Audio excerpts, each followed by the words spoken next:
Hello friends, welcome to my channel. So we are discussing about ATPC stock, and this is the price chart which looks extremely volatile. Now if you are looking at the current move, it is clearly visible that the stock is trying to move higher. There is no doubt about it, that is fine. But what has happened? Volatility kicks in and the stock started falling down. So let us discuss about the active range where we have, here we are, 0.22 and 0.20 as far as the upper end of the range is concerned. Currently your resistance zone, and you have right now your support or stop loss at 0.078. So this is all about the current range. I am not discussing anything about the upside, but it is clear that the stock is in a downtrend if it continues to trade and sustain below 0.22.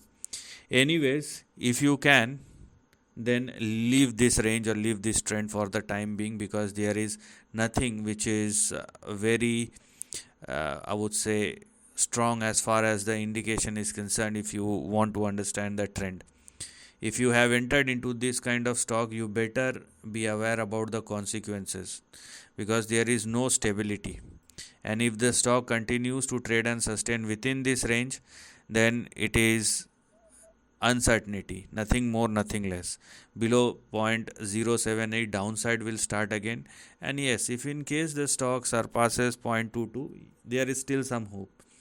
Now the only out of the scenario is, what if the stock suddenly jumps up 500 or 600%?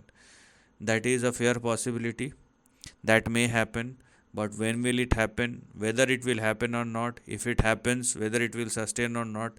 So there are n number of questions. So we cannot simply place a trade depend on or based on a certain event which may or may not happen.